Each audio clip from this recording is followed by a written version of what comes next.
स्वागत करते हैं फ्रेंड्स आप सभी का अपने चैनल ज्ञान मंथन पर। और दोस्तों आज के अपने इस वीडियो में हम आपको जानकारी दे रहे हैं श्री सुखदेव जी महाराज ऋषि के जन्म की कथा के बारे में। तो चलिए दोस्तों बिना कोई देरी के हुए शुरू करते हैं इस वीडियो को और देते हैं आपको जानकारी श्री सुखदेव जी महाराज के जन्म कथा के बारे में। दोस्तों सुखदेव जी पूर्व जन्म में राधा रानी जी के निकुंज के सुख अर्थात तोता थे। निकुंज में गोपिकाओं के साथ प्रभु कीड़ा करते थे और सुखदेव जी सारा दिन राधा राधा कहते थे। यह देख एक दिन राधा जी ने हाथ उठाकर तोते को अपनी ओर बुलाया। तोता आकर राधा जी के चरणों की वंदना करता है। वह उसे उठाकर अपने हाथ में ले लेती हैं। तोता फिर श्री राधे राधे बोलने लगता है। तब राधा जी ने कहा अब तू राधा राधा नहीं कृष्ण कृष्ण बोल। सुखदेव जी ऐसा ही करने लगे। इन्हें देखकर दूसरे तोता भी कृष्ण कृष्ण बोलने लगे। राधा की सखी सहेलियों पर भी कृष्ण नाम का असर होने लगा। पूरा नगर कृष्णमय हो गया। कोई राधा का नाम नहीं लेता था। इस तरह से एक बार राधा जी कृष्ण जी से मिलती हैं और राधा जी ने उनसे कहा कि यह तोता कितना मधुर बोलता है और उसे प्रभु के हाथ में दे दिया। इस प्रकार राधा जी ने उस तोते को ब्रह्म के साथ प्रत्यक्ष संबंध कराया। इसलिए जन्म से ही सुखदेव जी के सदगुरु श्री राधा जी ही हैं। इसलिए सदगुरु होने के कारण ही भागवत में राधा रानी जी का नाम नहीं लिया गया, अर्थात अपने गुरु का नाम उन्होंने नहीं लिया। जिस प्रकार यदि पत्नी अपने पति का नाम ले तो उसकी आयु घटती है, उसी प्रकार सदगुरु को मन में स्मरण कर सदगुरु की जय कहना चाहिए। मर्यादा भंग नहीं करनी चाहिए, ऐसा शास्त्रों में वर्णन आता है। एक दिन कृष्ण उदास भाव से राधा जी से मिलने जा रहे थे। राधा जी कृष्ण जी की प्रतीक्षा कर रही थी। तभी नारद जी बीच में आ गए। भगवान कृष्ण के उदास चेहरे को देखकर नारद जी ने पूछा कि प्रभु आप उदास क्यों हैं? कृष्ण कहने लगे कि राधा ने सभी को कृष्ण नाम रटना सिखा दिया है। कोई राधा नहीं कहता, जबकि मुझे राधा नाम सुनकर प्रसन्नता होती है। कृष्ण के ऐसे वचन सुनकर राधा की आंखें भर आई। महल लौटकर राधा ने सुखदेव जी से कहा कि अब से आप राधा राधा ही जपा कीजिए। उस समय से ही राधा का नाम पहले आता है और भगवान श्री कृष्ण का नाम बाद में। लेकिन अगर भागवत कथा में सुखदेव जी राधा नाम लेते तो परीक्षित के जीवन के केवल 7 ही दिन बचे हुए थे और कथा पूरी नहीं हो पाती। राधा रानी सदगुरु हैं सुखदेव जी की। अगर वो अपने गुरुदेव का नाम लेते थे तो समाधि में चले जाते थे। इसलिए भागवत में उन्होंने राधा नाम को गुप्त रूप से लिया है। लेकिन आज आप कहीं भी जाकर देख लीजिए, वृंदावन बरसाने में सभी राधे राधे ही रटते हैं। यही कारण है कि हमारे कृष्ण जी को श्री राधा का नाम अत्यंत प्रिय है। तुलसीदास जी जब वृंदावन गए थे तो हैरान रह गए थे कि यहाँ सभी लोग राधे राधे जपते हैं। इसलिए बंधुओं कलयुग में श्री राधा जी का नाम सर्वोपरि है। आप भी श्री राधे राधे कहा कीजिए। चलिए कथा में आगे बढ़ते हैं। राधा कृष्ण की तरह सीता का नाम भी प्रभु श्री राम से पहले ही लिया जाता है। असल में प्रभु श्री राम और कृष्ण दोनों ही एक हैं और राधा और सीता भी एक हैं। यह हमेशा नित्य और शाश्वत हैं, क्योंकि यही लक्ष्मी और नारायण रूप से संसार का पालन करते हैं। नारायण लक्ष्मी से आगाध प्रेम करते हैं। यह हमेशा अपने हृदय में बसने वाली राधा का नाम सुनना चाहते हैं। इसलिए ही कृष्ण नाम से पहले राधा का नाम लिया जाता है। और चलिए दोस्तों अब आपको जानकारी देते हैं कि भगवान सुखदेव का जन्म कैसे हुआ। तो दोस्तों एक बार माता पार्वती ने भगवान शिव से ऐसे गूढ़ ज्ञान देने का अनुरोध किया जो संसार में किसी भी जीव को प्राप्त ना हुआ हो। वह अमृतत्व का रहस्य प्रभु से सुनना चाहती थी। अमृतत्व का रहस्य किसी कुपात्र के हाथ ना लग जाए, इस चिंता में पड़कर महादेव पार्वती जी को लेकर एक निर्जन प्रदेश में गए। उन्होंने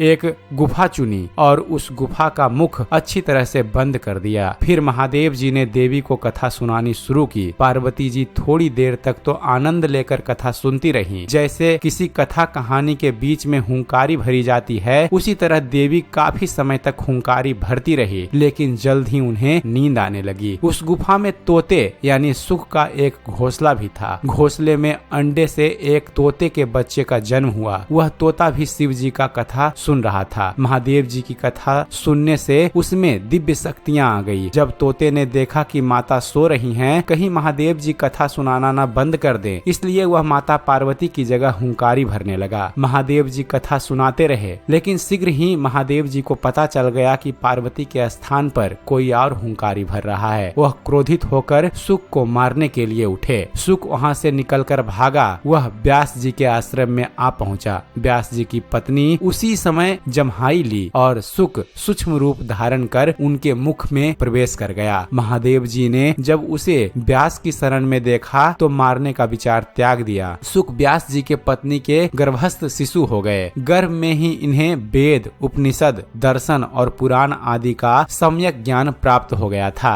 सुक ने सांसारिकता देख ली थी, इसलिए वह माया के पृथ्वी लोक की प्रभाव में आना नहीं चाहते थे। इसलिए ऋषि पत्नी के गर्भ से 12 वर्ष तक वह निकले ही नहीं। व्यास जी ने शिशु से बाहर आने को कहा, लेकिन वह यह कहकर मना करता रहा कि संसार तो मोह माया है, मुझे उसमें नहीं पड़ना। ऋषि पत्नी गर्भ की पीड़ा से मरणासन्न हो गई। भगवान श्री कृष्ण को इस बात का ज्ञान हुआ। वह स्वयं वहां आए और उन्होंने सुक को आश्वासन दिया कि बाहर निकलने पर तुम्हारे ऊपर माया का प्रभाव नहीं पड़ेगा। भगवान श्री कृष्ण से मिले वरदान के बाद ही सुक ने गर्भ से बाहर निकलकर जन्म लिया। जन्म लेते ही सुक ने श्री कृष्ण भगवान को और अपने माता पिता को प्रणाम किया और तपस्या के लिए जंगल चले गए और वही बाद में भगवान श्री सुखदेव जी महाराज कहलाए। तो दोस्तों, यह थी कथा भगवान श्री सुखदेव जी महाराज के जन्म के बारे में। उम्मीद करते हैं फ्रेंड्स आप सभी को हमारा यह वीडियो पसंद आया होगा। अगर वीडियो पसंद आया हो तो वीडियो को लाइक और शेयर करना न भूलिएगा। और दोस्तों, ऐसे ही ज्ञानवर्धक वीडियो देखते रहने के लिए आप हमारे इस चैनल ज्ञान मंथन को सब्सक्राइब जरूर कीजिएगा। आप हमारे इस चैनल को सब्सक्राइब कीजिए और देखते रहिए, जानते रहिए। धन्यवाद। जय हिंद।